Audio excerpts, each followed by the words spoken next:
I'm Matt at Nexus Baseball, and this is episode 38 of the Tommy John Epidemic.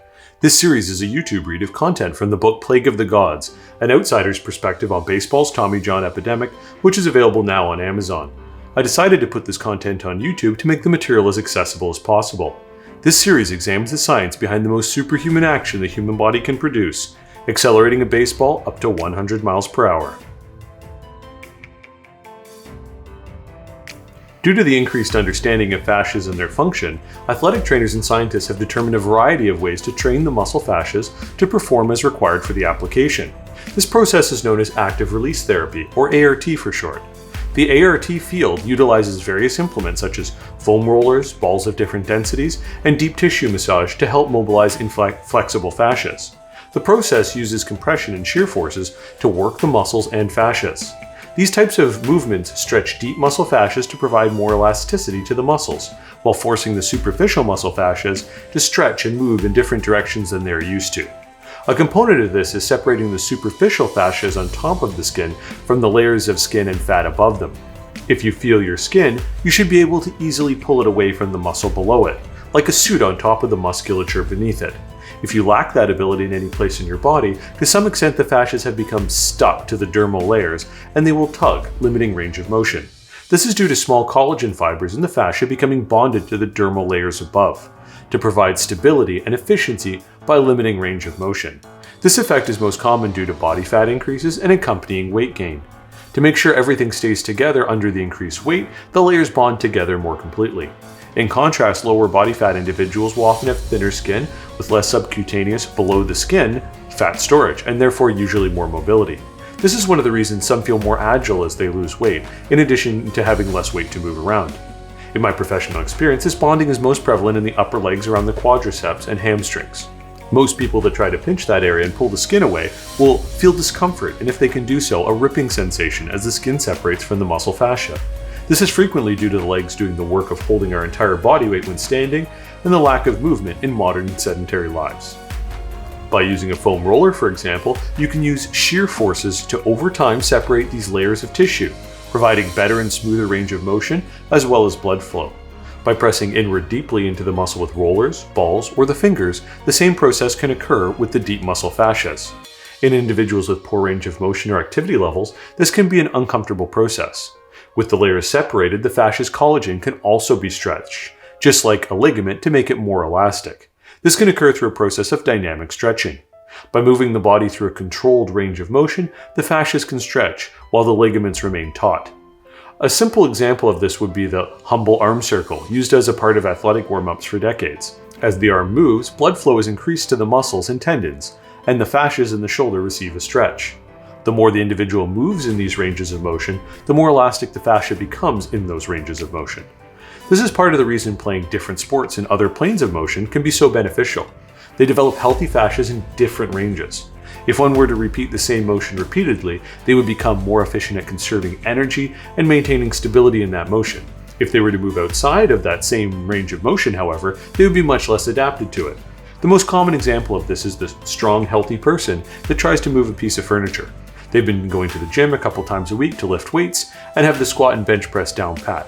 It should be no sweat to lift a couch up a set of stairs, as it is not particularly heavy by comparison. However, when they are required to twist their torso to get around a banister going up the stairs, they slip a disc in their lower back. Why is this such a common occurrence? The reason is that some of the tightest and strongest fascias in the body support the delicate and mobile lumbar spine. When working in the sagittal front plane of motion, the person's body is adapted well and strengthened the fascial fibers in the north-south direction to counter these stresses. However, when the person twists the lower back, the fibers supporting that direction of motion are inadequate to provide proper stability, as are the muscular supports in that range of motion, resulting in a failure to stabilize and damage. Static stretching is the other side of the coin, with a long hold of a particular range of motion. Static stretches primarily stretch the tendons, with the muscles required to be fully relaxed to perform the stretch. This is a gradual process that can provide the greater ranges of motion seen in martial artists, and is known as traditional stretching. This should be done only as necessary to address inflexibility in the athlete in relation to their sport. This understanding of muscle fascias is important in its application to pitching, as utilizing these techniques effectively, a pitcher can restore and maintain mobility and fluidity of motion to a large extent, particularly preventing any reduction in range of motion due to resistance training utilized to develop strength, stability, and athleticism where required. This is a key component in preventing the use of the wrong muscles from generating force in the pitching motion. The pitcher is required to maintain their range of motion to utilize their muscles effectively. The other key component to complement range of motion is neuromuscular control. That is developing the ability of the brain to focus on and activate specific muscles, then developing training cues that can activate whole sequences of muscles directly. The brain sends electrical impulses through nerves to control the muscles. A large part of training in general is the training of the brain to send the signals to the correct places and in the correct order. This can be a time-consuming process, as more frequently used muscles have better connections, while less frequently used ones have generally weaker connections. An example of this is the muscles in the back. Most individuals have great difficulty isolating and flexing the back muscles individually, and instead flex everything in a general manner. This is because the back is behind us, and the eyes play a strong role for most in the development of our neuromuscular connections. Instead, one must do it by feel and intense concentration.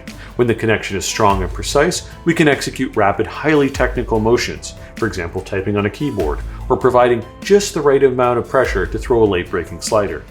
I always use the example of Terry Crews being able to make his trademark pectoral muscles bounce independently of one another.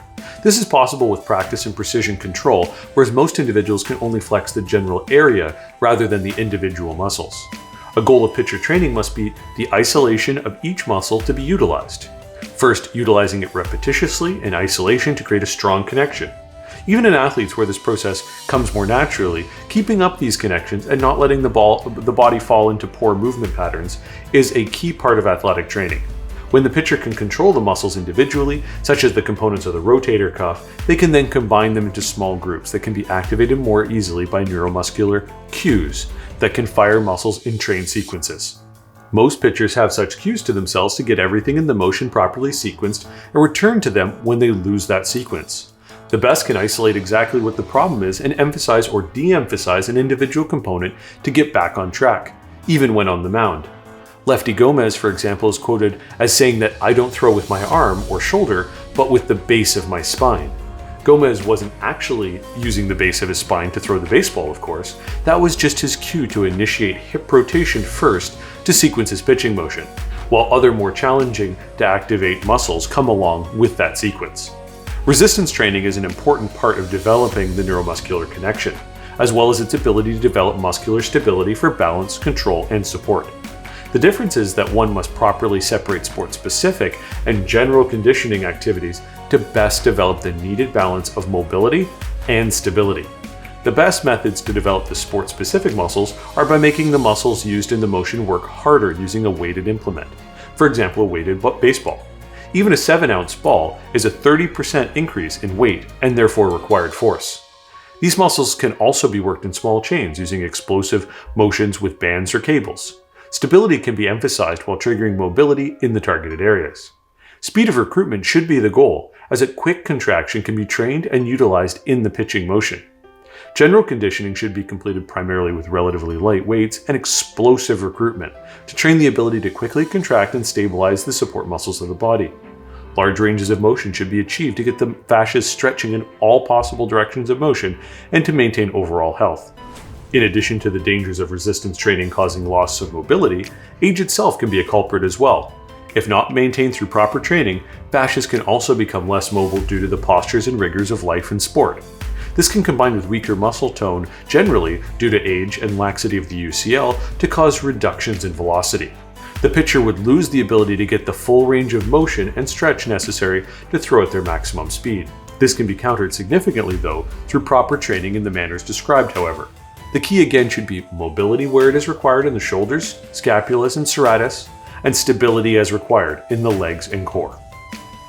Join me for episode 39 next week. Remember, if you like the content, please like and subscribe. Your support makes this work possible. Also, if you want to jump ahead, please consider picking up the book on Amazon from the link in the description below. See you next week.